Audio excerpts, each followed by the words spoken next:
Dans quelques minutes, nous allons abroger le Code noir, soit 600 pages de textes racistes qui incluent des dizaines de textes juridiques, 178 ans après l'abolition de l'esclavage.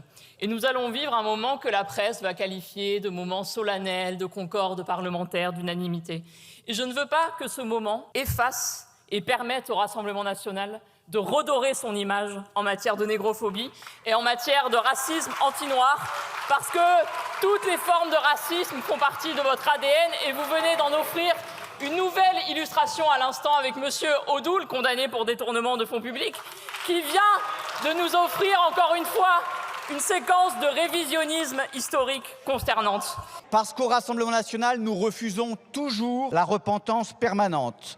Parce que nous refusons toujours la division des Français, parce que nous refusons toujours la culpabilisation des Français et l'instrumentalisation politique qui est devenue la marque de fabrique de la France insoumise, nous voterons contre cet article. Et nous en avons eu une autre illustration récemment, c'est à Vierzon, une commune remportée par l'extrême droite, où la commémoration pour l'abolition de l'esclavage a été annulée au prétexte qu'il n'y avait personne et que ça coûtait trop cher.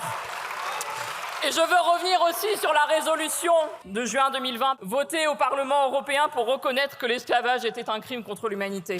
Parce que le Parlement européen invitait les parlementaires, les institutions et les États membres de l'Union européenne à reconnaître officiellement les injustices du passé et les crimes contre l'humanité commis contre les personnes noires, les personnes de couleur et les Roms, et déclarer que l'esclavage est un crime contre l'humanité en demandant que le 2 décembre soit désigné journée de commémoration de l'abolition de l'esclavage et de la traite des esclaves. Et rappelons-nous, collègues, que 22 Français ont voté contre cette résolution et ils étaient tous du Rassemblement national.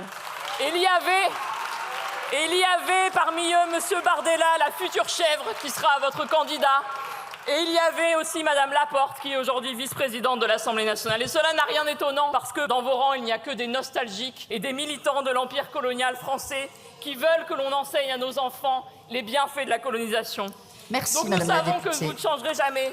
Merci Et nous ne laisserons jamais des racistes comme vous prendre le pouvoir. Merci.